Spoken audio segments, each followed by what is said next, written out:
This time on the Fast Lane with Isaiah, we are going to be talking about Trackhouse and the potential move to Honda, as well as Connor Zilisch and where he is going to be racing in 2024, and the COTA entry list that is nothing but stacked, and my Bristol predictions. Sunday on NASCAR race day, before the Phoenix race, Ross Chastain made some interesting comments that I want to touch on. These comments lead to whether Trackhouse is going to go to Honda or not. He said he likes where Trackhouse, HMS, and RCR are at together in their relationship. He also says he likes where Trackhouse is at in their relationship with General Motors and Chevrolet. I believe he is trying to shut down the speculation of Trackhouse going to Honda if Honda would enter NASCAR. He is wanting to show Trackhouse's commitment to Chevrolet. Justin Marks last summer had an interview on SiriusXM that shot down rumblings of Trackhouse possibly switching manufacturers amid David Wilson's future plans for Toyota. He said, "We are not interested. Chevrolet is a mainstay in American automotive culture."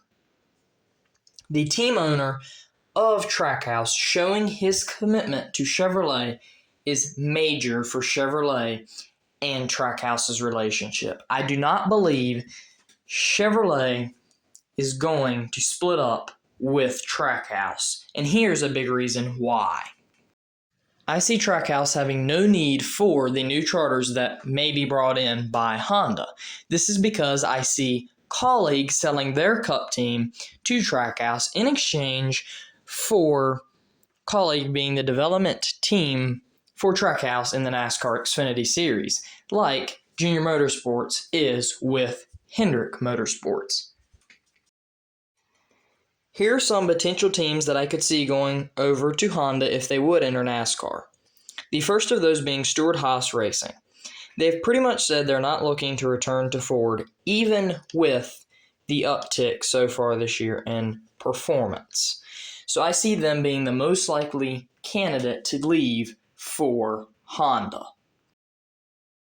The next team I could see making this possible shift to Honda would be Spire Motorsports. I believe the connection with Andretti will lead to Spire making this move down the road to increase factory support. My third and final team I could see moving to Honda would be Rick Ware Racing. I know they have a technical alliance with RFK, and I could see this possibly paying dividends and continuing far down the road. But it's very enticing for a small team like this to take money that is given from factory support that Honda could offer. Now let's talk about Connor Zilisch's racing plans for 2024. He has signed a development deal with Trackhouse, but he's planning on running in the NASCAR Craftsman Truck Series for Spire Motorsports at COTA, Talladega, and Homestead. He's going to be running in the 7 truck at COTA and Talladega, and will be running in an additional truck at Homestead. He's also going to be running in the NASCAR Xfinity Series for Junior Motorsports at Kansas, Homestead, and Phoenix later in the year. He has won the LMP2 class at the Rolex 24. He's a super talented 17-year-old and will go far within racing. The NASCAR Cup Series field next weekend at COTA is stacked. You have AJ Allmendinger running the number 13 for Colleague. You have Shane Van Gisbergen running the number 16 for Colleague. And then we have Kobashi in the number 50 for 2311. And Timmy Hill in the number 66 for MBM. It's nice to see a field with non-charter competitive cars to mix things up. AJ is a road ringer who won at the Charlotte Roval last year. SVG is a master of the road and won on the streets of Chicago. Hill is an excellent racer who has lots of talent and experience, but awful equipment.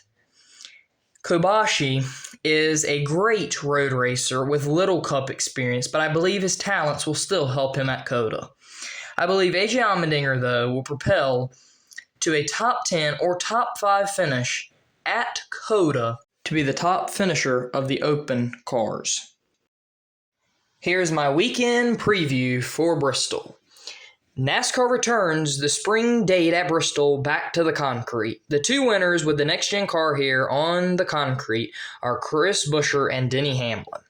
This is where Denny started the "I beat your favorite driver, all of them." Both of these drivers have a chance to win on Sunday.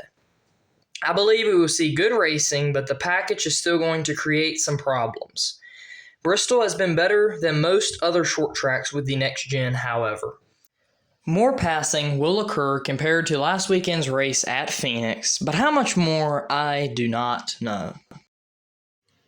My pick this weekend is Kyle Busch. He has won here at Bristol on the concrete 7 times. I believe his skill and talents will overcome the little chemistry within his new pit crew.